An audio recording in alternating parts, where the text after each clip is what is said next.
Okulwanagana mu ggwanga lya Congo buli lukya kunnyinnyitira olw'abayeekera ba M23 abongedde okuwamba ebitundu ebiwerako mu ggwanga eryo era ng'abantu abawerako bongedde okufuluma eggwanga lino.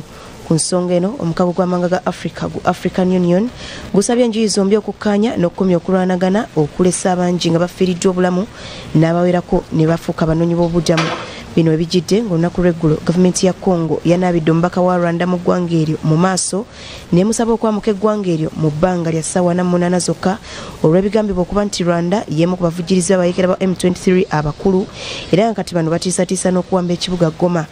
Kyokka Rwanda ezze yeewakana ebize byogerwa Congo nga n'omukulembeze w'eggwanga eryo Paul Kagame avuddeyo n'ategeeza nga bwe yayogerezeganyizza ne ssaabawandiisi w'ekibiina ky'amawanga amagatte Antonio Guterres ku nsonga eno wabeewo ekikolebwa amangu ddala.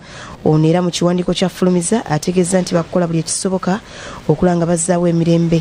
Wabula wadde nga amawanga g'obuvanjuba bwa Africa ag'enjawulo omuli ne Uganda gazze geenyigira mu kulwanyisa abayeekera bano kyokka bakyagenda mu maaso n'okutigomya abantu ssaako okuwamba ebitundu ebiwerako. Ate mu malala ebweru w'eggwanga abantu 132 be baakafa mu ggwanga lya Buyindi oluvannyuma lw'olutindo okugwamu mu kitundu ky'e Gujarat ku mugga Machu.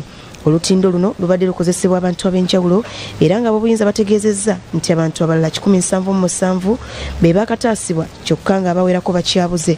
Olutindo luno lwazimbibwa mu kyasa kye-19 mu biseera by'abafuzi b'amatwale mu ggwanga eryo era nga lubadde lumaze ebbanga lya myezi 6 nga luddaabirizibwa. Mu kiseera olutindo luno lwagwiriddemu abantu abasinga babadde bajaganya ebikujjiko by'olunaku olumanyiddwa nga Diwali mu ggwanga eryo era nga bangi babadde bali mu kulukozesa. Ebitongole ebidduukirize amagye n'ab'ebyokwerinda bakola buli ekisoboka okutaasa obulamu bw'abakaawonawo n'okunoonya abakyabuze era ng'okusinziira ku gavumenti famire z'abafiiriddwa baabwe zaakuweebwa $24,000 nga gye $20,000 egya rupi ya Buyindi ate abalumiziddwa bakuweebwa $6 za America 600 nga gye $5,000 egya rupi ya Buyindi.